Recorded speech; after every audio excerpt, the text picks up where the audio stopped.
Hey, what's up, party people? Happy Wednesday. Welcome to another exciting edition of SJU. It's me, it's Eric, it's Lon. Kim will be here virtually in junket form if you stick around to the end to watch a sweet, sweet Spiral Saw junket. But before that, we're gonna talk about what's cool. And you know what's cool? $1 billion, according to Justin Timberlake and Sean Parker, the two coolest people I've ever heard of. Yeah. We're gonna talk about which movies, if any, will make $1 billion this year. We're also going to talk about some new trailers. The Forever Purge, Green Knight, ooh. The death of the Golden Globes that can't come soon enough. New Aqua Teen movies, that's going to be fun. And we'll answer your questions or comments if you have any. Keep those going in the chat. But to our top story / activity, we're going to give some odds. There's some big releases coming out in 2021. Most years, I don't know, someone check me on this, like at least the last decade, there's been $1 billion movie a year. No? And I think it was 2019, 2 years ago, that was it 11 or 9? It was a huge number though. Yeah. So like 8 for Disney, but then 10 overall or something like that. Yeah. It was an impressive number. Yeah, it seems like that's like seemingly a given, but maybe not this year because we got some stuff going on. For one, are theaters fully back open in LA? Not fully. Well, they're open. Around the world. I mean, minus the chain that didn't come back, but like they're not at capacity yet. Yeah. So things are still at limited capacity. Things are coming out online or streaming at the same time. There's some issues with Shang-Chi and the Eternals that they might not come out in China. Is that true? That sucks for them. A Variety report just before we went on air talked about, and they're still calling it rumors themselves. So there's noise about potentially not getting let into China, which obviously would affect this conversation. But we are going to talk about what, if anything, can make it into the Billionaire Boys Club. And that would be the following films. So I want you guys to tell me, let's do like a quick yes, no, or maybe, and then we'll kind of discuss in further. What do you guys think if these films will make $1 billion? A Quiet Place 2.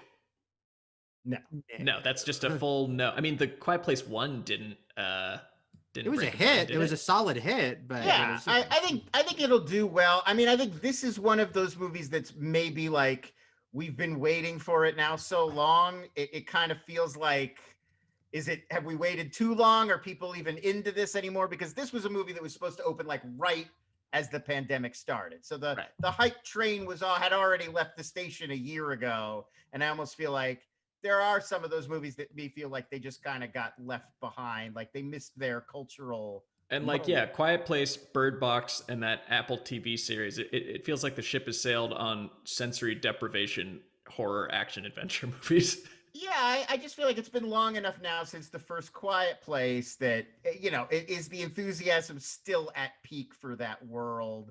I also think it's really funny that John Krasinski gave himself like a big emotional send-off at the end of the first movie. And just brought himself back for the next one. Oh, he did? Anyway. Okay. Well, it's a prequel, right? I want to still be in No, there's movies. some flashbacks. Flashbacks, he's yeah. in. He's still like, I'm sure they made it make sense. I think that's fun. All right, this one, Fast 9. Again, remind me, did Fast 8 cross the billion mark? Oh yeah, it did. 7 and 8. Yeah. 7 and 8 both did, yeah. Yeah, so Seven's still top 10, right? Yep. I think like Seven's one of the highest grossers ever. Yep. I don't think it's a huge, because this is going to be theatrical only, allegedly. I mean, I don't know who Universal would partner with to co-release it. It would have to be Peacock. Peacock, baby. Peacock. And then even then, who's that's not going to siphon off too many eyeballs. I think this one definitely has a chance. And I mean, people are, I don't know why we're talking like this is going to be a down year. I think that there's so much pent up demand. As with China as evidence of when movie theaters opened back up, they had some of the best ticket sales in history. Yeah. I think you're going to see the same thing in the U.S. is like when they're open at capacity and when people feel safe going, they're going to go back to the movies big time. And why wouldn't they go to see their family? I think this one's going to cross $1 billion. Yeah, this is the first one I think has a chance, like the earliest movie, I should say, this year that has a chance. And if it doesn't, it's only because it's opening at the end of June and we might not be quite there as far as like people's feeling safe and the capacity and all that. But I do think you're right about the pent up demand. I mean, I think this is going to be a solid big hit no matter what. If Godzilla versus Kong can make like 450 million or whatever it made, Fast 9 can make like double that, you know? And if it doesn't hit $1 billion, I still think it's coming close because it's just a huge series, huge international series. China loves it. It's got a lot going for it. They're even positioning themselves with that video. I don't know if you saw with Vin, welcome back to the movies. Like they're very much like they that's how they want to position themselves. Right. And I think they'll be successful, whether it makes $1 billion or not, but it'll probably come pretty close, I think. Yeah. I mean, I think Eric hit it. It's basically just, it's not up to the movie, it's up to the world. If the world is ready for $1 billion opening, then I think Fast 9 is the movie to do it. But it just are people ready to go back? Are we, it's a totally untested thing. We don't have numbers for this. Like, I agree with you guys that once people feel safe going back and once theaters are open, there will be a lot of, especially in like short term, like how long will it last? But there will be a boom, I think, of people rushing back because they can go back and it's been a year and there's pent up demand. But we don't have any precedents to see how long. Well, the precedent how long it's going to take, true. But the precedent is what happened in China. That they shattered records once they got the green light to go back. It's been so different. Like culturally, I don't know if that's a really apt comparison. The way that people were treating without getting into we don't have to get into the cultural and political here, right. But it's so much additional has been laid on top of this in the US that I think there are other factors to figure in. It won't just be one day where it's like, okay, everybody come back to theaters. We're already in this long-term process where people are going to slowly return to the world. Right. Now, how about Black Widow, which I don't know if I'd even call it a no-brainer, even if it wasn't also on Disney Plus for $30, which, I mean, yes, that counts towards its gross profits, but it also isn't reported publicly anywhere how well it does. So we'll never really know. But I would say if this was just a theatrical release, box office only, I don't know if it crosses $1 billion anyways.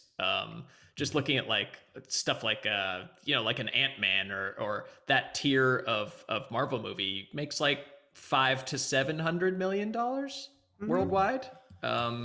I think people should keep in mind, no Thor movie has hit $1 billion. You know, it's not as easy as it sounds, even for Marvel. Like, I think basically, if it's not Avengers or Iron Man, and because Black Panther and Captain Marvel did have like $1 billion like out of the gate, it makes people think, oh, they all do that, but they don't. Like you said, Ant-Man doesn't, Doctor Strange didn't, no Thor movie's done it. So yeah, I don't think Black Widow necessarily ever was, but it also has the problem that Lon mentioned with Quiet Place, which is they promoted it so much before the pandemic that it feels like we've seen it, in a weird way. It's like it can't get back that hype. Not that people are still going to be excited to see it, but the combination of just, it kind of like feels a little deflated because of the delay, unfortunately, at the last minute, and the fact that it will be on Disney Plus.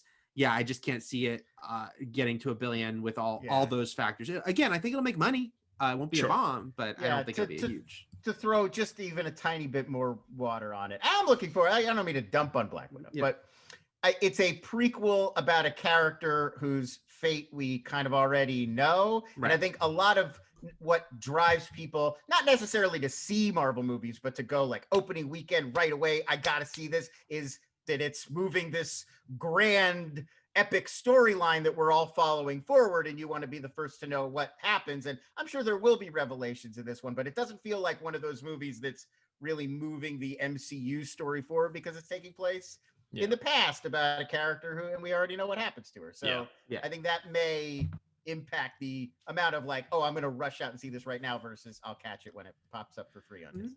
Now let's just go with the other Marvel movies before moving on. Spider-Man No Way Home, you'd think, but I just looked up the numbers for Spider-Man Homecoming. 800 million did not cross $1 billion. I don't see why this would do significantly better in this environment.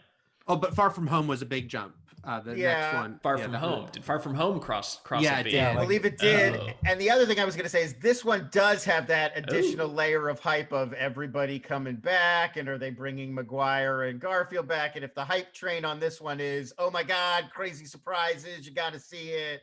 All I right. think that Yeah, Okay. that's where I sit too. It's coming off the first Spider-Man movie to ever make $1 billion, and once they decide to stop making all those actors lie, and they can put out a trailer and poster that has Tom, Andrew, and Toby together, that will get people who might usually wait for a Spider-Man movie at home. They might be like, okay, this is a special one. And again, that movie doesn't open until December, so it has the benefit of nothing but time. So that's like the only movie I almost feel guaranteed on this list to make $1 billion. Nothing's guaranteed, but I feel very confident that movie will make $1 billion because it doesn't open until December, and all these returning actors. It just has a lot going for it by that point. I think way more likely than anything else on Marvel's slate this year to cross it. Yeah, because I was gonna we'll bring up the final two Marvel movies, Shang-Chi and Eternals. I would say neither, just because they're new franchises. I think that Shang-Chi, if that report is true that they're having for both those movies that they're having issues releasing in China this year, then it's like no way, you're done. Not that Shang-Chi is like. Well, is that like a play for China because it focuses on like Asian Americans? I mean, I feel like Disney tried to make a movie for China with Mulan, and it was completely rejected. I'm not saying they're doing the same thing here, but it's not just like a guarantee that, oh, Shang-Chi will do well in China because it's a martial arts movie. I mean, it's definitely on their minds. I think you'd be if you read the Variety article, if you read the Variety article, that's definitely what's being pitched as a reason but it's like also coming off. And obviously, we don't want to get into it. State media sources, so we never know what the blah, blah, blah. But yes, I definitely think that'll be at least used as an excuse. How true it is for the whole general population, it's hard to know. Yeah. I mean, Eternals could be a big global hit because, like, I feel like this is a generalization, but internationally, like, celebrities matter more than they do here. It's like, oh my God, an Angelina Jolie movie. Like, that'll matter more in like Europe. Angelina Jolie matters internationally. And Chloe Zhao is, won an Oscar. Like, she's become more of a notable name associated with that movie. But yeah, it's a tough sell just because they're not well-known characters, and like it's not a new corner of the universe that I think is easy to just immediately give people the, like, the way Shang-Chi is, where it's like martial arts, like that's an easier sell, even though we don't know these characters. Like, well, I get what world that's going to be in. How do you pitch Eternals to someone in, elevator pitch style? Yep. Yeah, I think even without the pandemic, it's like these movies should be measured on sort of the Doctor Strange Ant-Man level of, are they successfully introducing these characters to people to grow from there, versus it has to make $1 billion or it's a bomb, because that wasn't the case. And especially now, I think that they'll both do fine, but I wouldn't expect them to reach those heights. And I mean, like, that's part of it. That's what Marvel's key to success has been. Not all the movies have to be the $1 billion juggernauts. So you can lay the foundation and build up to the $1 billion. And the sequels, I mean, they feed into the big team up movies, and the sequels usually outperform the debuts, which is not always the case with other franchises. Yeah, I mean, you got to sell us on Shang-Chi first, and then we'll be like, oh, right, I want to see. Oh my God, Shang-Chi met Daredevil. Wow. And then finally rounding it out, I don't want to say honorable mention, but the Suicide Squad and Venom. I mean, the Suicide Squad, it's also coming out on HBO Max, like, same day. I think that kind of hamstrings its ability to do numbers like that. And then Venom, like, look, we all love Venom, but there's no reason. More than you think. It made a lot. So did Suicide Squad. Yeah, the first Venom killed. 850 million. Yeah, but and Suicide Squad made 750 million. I'm not seeing it. I'm not seeing the Venom getting that many more people in the theater, but I could be wrong. The Harrelson bump. The Harrelson, exactly. People just want more Harrelson. Honestly, I feel I agree with you on Suicide Squad. I feel like there's a lot of excitement about it because James Gunn, huge cast. They're doing that Peacemaker show, but I think a lot of people are going to check that one out for sure on HBO Max. I'm not positive on Venom 2. I wish I was more sure Venom 2 would not make $1 billion. Apparently people have a lot of love. That first Venom was huge, and it seems to have only grown in appreciation on the internet over the past few years. I don't know. We could all be surprised. Yeah. It's crazy as we're having this conversation to be like, oh yeah, Venom made more than several MCU movies that we're talking about. And cost a lot less. Yeah. So who knows? Right? Way to go, Venom. All right. Now here's like the second tier of films. I'm just going to read all of these, and you guys pick out any of them that you think are interesting one way or another. So here's the other big movies for the year: Cruella, In the Heights, Cinderella, Space Jam 2, Snake Eyes, G.I. Joe Origins, Jungle Cruise, Free Guy, Dune, Last Night in Soho, Ghostbusters Afterlife, Top Gun Maverick, West Side Story, and Matrix 4. We should note Cinderella not going to theaters anymore. It's going to Amazon. That's right. The hell off this list. That's my fault. My bad. Anything there you think has a hope and a prayer? A hope and a prayer. I guess there's it's always hard to say on a movie like Jungle Cruise, right? That's like that. Those Disney ones. You know, which is the next Dumbo and which is the next Aladdin is a very hard thing to see. Or Pirates of the Caribbean. Pirates of the Caribbean, yeah. So Jungle Cruise, I don't think it's that going to be a mega hit, but I also, who knows, you know. You don't want to count The Rock out entirely. No. You know, like when the material connects, people love that guy. Like you could have another Jumanji for sure, I think.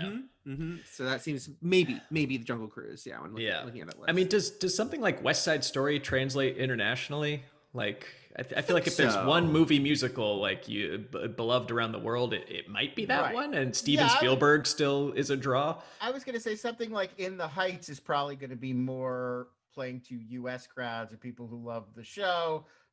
Whereas something like West Side Story, it's so iconic, just the name, even if you don't know the original movie and you've never seen the show, everybody knows what West Side Story is. So I do think that gives it another level of play in other countries. And Matrix 4, I mean, what a high ceiling, low basement movie that is, given the two sequels that we got. I feel like if they can, like with the first film, show and tell us very little about it, it'll be better.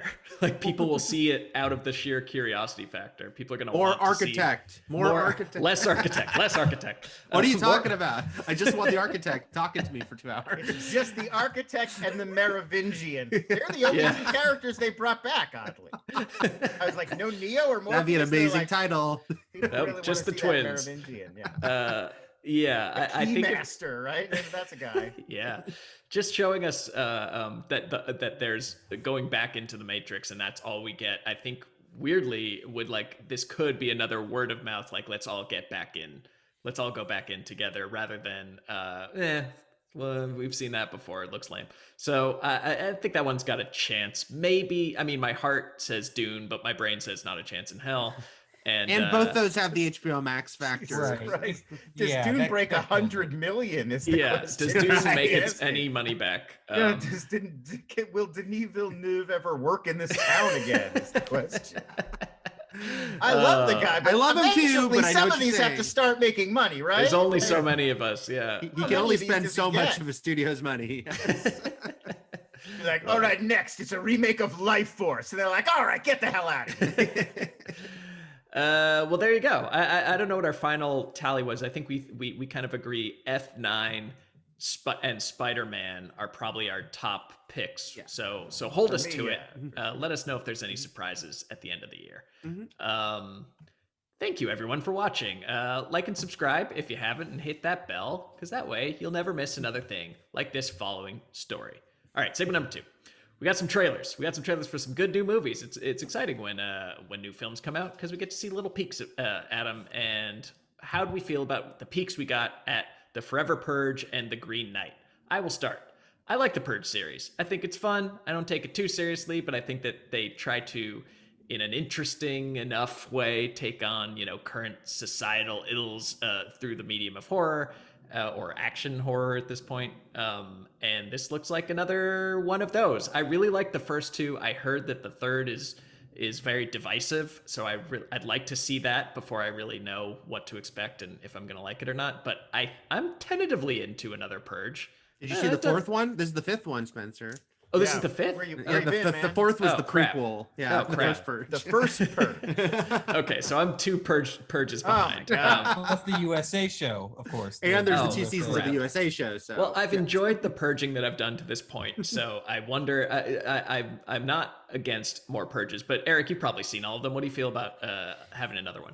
I have seen them all. I have not seen the TV series, though. I've heard it's if you're into the Purge, it's pretty good. No, I'm into the series too. What you said is actually how I feel too. I enjoy these movies. They're kind of strangely comfort food. I appreciate their societal commentary. While it's never very deep societal commentary, it's pretty on the nose. But I still appreciate that they're doing what they're doing. It's a nice little Blumhouse thing they're doing here. So I look forward to seeing this one, which they are touting as the final one. Which of course I'm like, yeah, we'll see in 5 years if that's true. Yeah, I'm here for it. Catch up on the last two Purges, Spencer, and you can see how this one follows from the third one. Really, the lore is what I'm really there. Yeah. Well, interestingly, I was not a huge fan of the first Purge, which felt just like the original movie, the Purge one. And because it just felt like another riff on the home invasion horror thing, and like I liked the concept, but it didn't feel like they did enough with it. But as they've gone on and they have started to sort of think about the world and how a purge would work, I've gotten more into it, and I think they get more interesting sort of as they go. So I'm curious about it. I will say I'm a little confused by the trailer in terms of what the actual setup for this one is. It seems like we are in some kind of a border town and the purge is over, but then a group of like... There's some unsanctioned perjury going on. Yeah, there's like, so it looks like they're kind of like white nationalists or something, racists or whatever, and they're conducting their own purge, but I don't get like, is it a sanctioned purge or are these guys just going? Well, there's always like a corrupt government person behind right, but it. But that's what I don't get. Is this like the government is just like, forget it, purge whatever you want now, we don't care, or are these guys like, we're gonna get away with it because there's nobody to stop us? Like I'm gonna go slightly into spoilers for the third one. Sorry, Spencer, but I think based on where the third one was ending. Oh wait, wearing headphones. These guys are trying to stop society turning away from the purge. They want to put their foot down and say, you cannot take our purge. They want their purging back. Right. Yeah, they're a pro-purge splinter. That does help, because that usually, like, that would be you would think you get a really clean, neat log line from your purge, like what happens the week after the purge, like it'd be like and I was just like, what? Give me the what's the purge deal this time? And I feel like if the purge, well, no, because the purge is like everything's legal. I was gonna say if you got rid of the purge, then society would just go back to current day where like there's crime, but it's just at a low simmering boil throughout the year, which is, livable. Well, also has, as you know, some of the articles I was seeing about this movie mentioned this morning, again, to dabble in politics without diving in. This movie's ending up, they could definitely lean into feeling topical, even though they shot this movie before January, because on its surface, this is a movie about a group of guys who don't like the way things are going and decided to take up arms and get violent when they don't like where the political leaning is going. So that I'm sure when the movie comes out, a lot of press will be about that. And can't wait for that discourse. Yes. All right, Lon, what's The Green Knight about? Love. This is a medieval poem. It's an adaptation of a medieval poem. The weird thing is, I mean, it's not weird. I can't wait to see this. It looks great. It does look like they're sort of playing up because it is like a supernatural kind of ghost mystery story about this sort of year-long contest between a magical Green Knight and then Sir Gawain, who's just like a regular human who's a member of Arthur's Round Table. But really, the poem is about like chivalry. And I don't mean like holding the door for a lady. I mean like the medieval version of chivalry where it was all these rules of conduct and proper, like how a proper Christian noble knight would behave and like getting all of the rules right and little punishments and rituals around these various rules and stuff that will make zero sense to a modern audience and seem bananas. So the challenge is really going to be like, how do we kind of play down all of that stuff and focus on the axe swinging, which is like a really small part of this long poem. Okay. Interesting. Most of the poem is like, okay, so the basic setup is Sir Gawain's at this sort of festival or feast, whatever, and there's a huge green knight who's a monster who's there, and it like challenges him to a contest, says, you cut off my head, and then we meet again in a year and a day, and I'll cut off your head.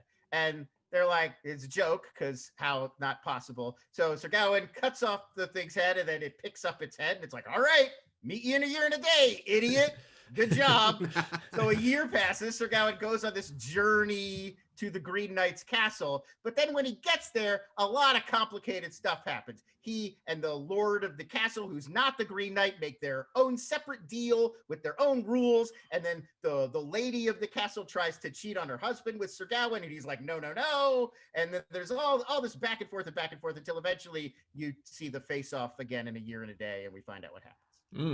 Well, I'm into it. I mean, just on a visual level, it looks like they've done a lot with a little as far as realizing like a mildly surreal Arthurian landscape. Yeah, I feel like what they're going to do is focus on the journey, which is not like, you know, in the way medieval poems, they'll be like, and he went on a fantastical journey and ran into giants and trolls and blah, blah, blah. Anyway, he got to the cat, like it's like 3 lines in the poem, and that will be the movie. It's like this crazy, fantastical journey to the Green Knight's castle. Like the Battle of the Five Armies that was page and a half in The Hobbit. Meanwhile, the battle happened. Anyway, back to Lake Town, and Peter Jackson's like, no, no, no. I'm into what this movie's selling, not having any of that background, and also being a hard sell on medieval stuff in general and medieval fantasy even more so. I'm not a Lord of the Rings guy, but this trailer and the one we got a year ago, like the first teaser before it got delayed, I'm like, this looks cool to me. This looks sort of the trippiness of it, the mixture of elements to it. I'm in on. I didn't realize till as we're talking, I looked it up. Oh, David Lowery, that's right. The director of this directed Pete's Dragon, which is probably the most underseen and underrated of the recent Disney remakes of their own work. So yeah, I'm in. Ghost Story. He did a Ghost Story, which is nice. Yeah. Well, great. Yeah, it can't be as messed up as Pete's Dragon, the original. So I think it looks good. I like anything that evokes, you know, that medieval time that looks like dark and off. You know, like we're so used to the really like pretty shiny, you know, like Knights of the Round Table kind of look for that kind of fantasy, and to see it that looks more lived in and sort of odd and dank is always appealing to me. Yeah. Right, the like where it's just a bunch of dark, but there's a bunch of people in like heavy, uncomfortable clothes in dark rooms. But the dank, Lon, the dank. Yeah, right. Like that's what it's like. Dank. It's like I had a history professor who showed us Monty Python and the Holy Grail one time and said that's the most realistic film about that period in history, mainly because of that one scene where it's all the peasants and then the king rides through and they're like, well, it must be a king, and the other guy's like, how do you know? And he's like, it's the only one that hasn't got dirt all over him. And it's like, that's true. That's exactly how it would have been. Everybody's just walking around in your own filth all day. And I feel like this trailer evokes that in a way that most movies about medieval times do not.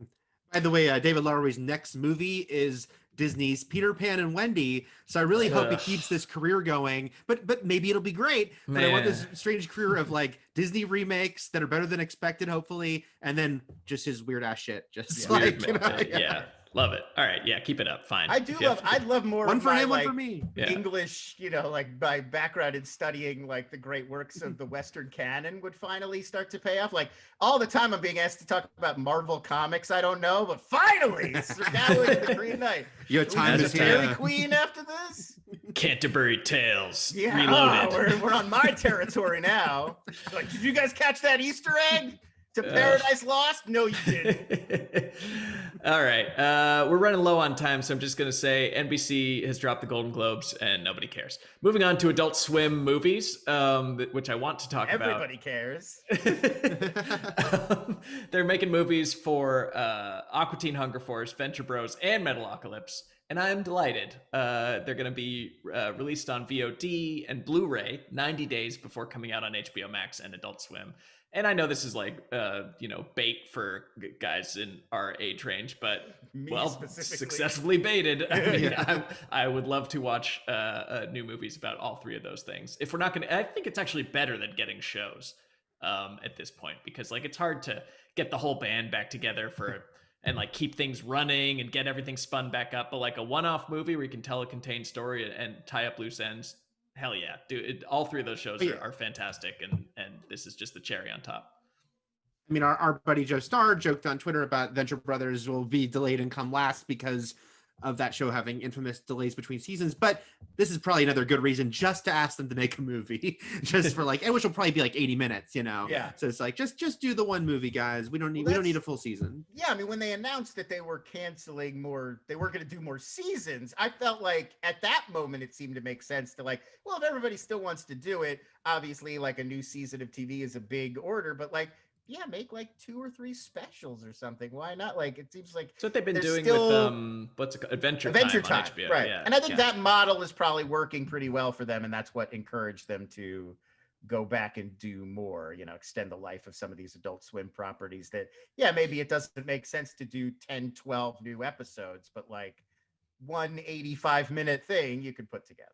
It's savvy. It's savvy because, you know, we're gonna start hitting more and more of like early 2000s nostalgia, is, you know, gonna start coming at us. And, you know, this, I'm sure HBO Max's existence is a big reason these exist, even though they're not going to debut on HBO Max. Of course, they made sure to say that's where they'll end up. And yeah, they're looking at what can we do to grow our library to, you know, and they already have a bunch of Adult Swim stuff there. So let's do these movies of these shows that people loved, that are not asking for a full commitment. And yeah, like they've done with Adventure Time, I'm sure there's the possibility to do more. So I think it's a pretty smart move. You've got to start, if you're any of these companies with these huge platforms, you have to start thinking about, like, they've all had their sort of debut slate at this point. Like, okay, we're going to try to sell you on getting HBO Max with Wonder Woman and Snyder Cut. And, you know, now we're at the point where like, well, they need to keep freshening it up to keep you. Like they don't want to drop people. So this is the sort of thing that's not a Godzilla versus Kong level project or a Snyder Cut level project, but it's something they can do that just keeps enough fresh interest. It's going to keep content. One segmented version of the audience from canceling their subscriptions. Right. So they'll do this, and then they'll do like another gardening and dog grooming reality show to keep those people, and then they'll do the Sex and the City revival to keep different people, and, you know, like, get you a man that can do both, Flan. I like all that stuff. Spinning all those plates, you know. All right. Let's take a couple questions. This one seems fun. Adam Halbert writes, based on the new cast for Knives Out 2, who's the next actor you want to join? I know that Ed Norton joined. Who else is confirmed for Knives Out 2? Batista, Ed Norton, and Janelle Monáe as of this morning. Perfect. I'm surprised, and I don't want to encourage anybody, but are you surprised there's not more fake? Like at this point, people would believe anybody. There was one that got traction yesterday. I don't know if you saw, Lon, that was like Anya Taylor-Joy and 2 other people. No, I didn't. But I would expect this nonstop. Yeah. Like if you tweeted right now, like Ryan Gosling's in the new Knives Out, like I would believe you. Like it sounds reasonable enough. We'll get more of that. I'm thinking Yalitza Aparicio from Roma, and they just have another puking housekeeper. Yes, that's just a thing that they keep doing in Knives Out. But yeah, that's who else could we throw in there?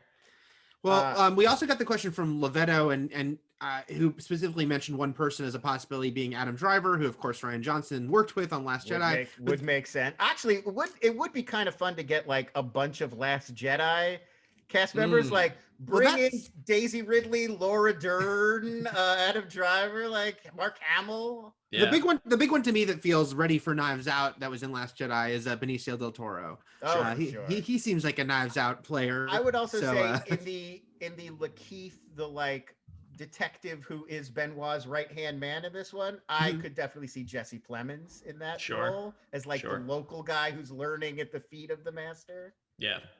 It's also it's time for I know they're still friends and he did some voice work in Last Jedi, but Joseph Gordon-Levitt hasn't had like a prominent role with Rian Johnson in a while, so that feels waiting to happen in one of these sequels. Oh, that would be really fun. Like do a brick thing. Yeah. Let's get Moranis in there if he's working again. Oh, that'd be amazing. Let's have a surprise Moranis. But yeah, put BoJack Horseman in it. I don't know. This cast, you can put anybody in these movies. Wait, Will Arnett or the cartoon character? The cartoon BoJack Horseman. Or just have it Will Arnett in the horse head. but as BoJack Horseman is the murder victim. I was thinking, I get why he's not doing this, and I think it's fun to change the whole cast besides Daniel Craig, but I do think he could have brought back one or two people in different roles. Like, that's also, like, Toni Collette, there's no reason to just not have her in every Knives Out movie, and, like, just come up with a different character. Yeah. All right, Lon, now's your time to shine. You asked for it, you got it. Wendigo2064 Iffy writes, in honor of the Green Knight, what classical saga should get the big screen treatment? Or English classic? What do you got? Wow. Classic of English literature that should get that. See, I talked a big game, and now that it's actually been asked, I got nothing. I mean, Paradise Lost is like when we think of like the Bible, it turns out like half of that stuff is actually from Paradise Lost, like Satan's a snake, and like it's an apple in the Garden of Eden. And I will say, Pasolini did do a classic film version of the Canterbury Tales, I believe in the 60s, but you could definitely do that. Again, a lot of them are surprisingly like modern kinds of stories and funny. It's a lot of like comedic sort of stuff. Have you ever saw that movie, The Little Hours, with Aubrey Plaza? Oh, I love that. Yeah. Yeah, it's great. So that kind of borrows the idea. That's a lot of that kind of medieval writing is actually kind of bawdy and wacky, and we just think of it's in old timey language, so it doesn't play for us. But if you adapt it the right way, it could be very entertaining. So I almost feel like you could do like a big ensemble cast and treat Canterbury Tales like it's kind of a road trip comedy. That could probably work. There's also, I'm sure this is being made, there's a really great sci-fi, I don't know if it's a trilogy or if they made 5 of them at this point, adaptation of the Canterbury Tales called Hyperion. It's this set of novels that is really, really good, and I guess, it just makes it go down easier when it's in modern English and they're on spaceships. Yeah, it's really hard to read in the original, Chaucer. I tried in college. It didn't go well. Yeah. Well, there you go. Also, I think King Arthur just generally, like the Green Knight movie gives you a sort of a platform for how you could. They always try to do King Arthur and just like, it's like one movie and you introduce all the knights and then let's do the Guinevere love triangle Lancelot story. And it's like, the way to do it would be like a Marvel thing. Like you do individual... it's the Guy Ritchie one. That's what they tried to do. I know, but I'm saying you do individual movies about all the different knights and you King Arthur. That's what they tried to do. Yeah, but it was a prequel, like the creation of King Arthur, and they were like, "That's the Round Table." Like they were gonna make a Lancelot movie, and they're gonna make a. I'm just saying they screwed it up. It failed. That's the way to do it. That was the right notion. It was just the wrong execution. Yeah. All right. There's so many good questions. We'll save some for next week because we still have a awesome junket for Spiral. Kim sat down with some of the cast, and let's see how that went. We'll see you guys next week. Thanks for watching. Play me.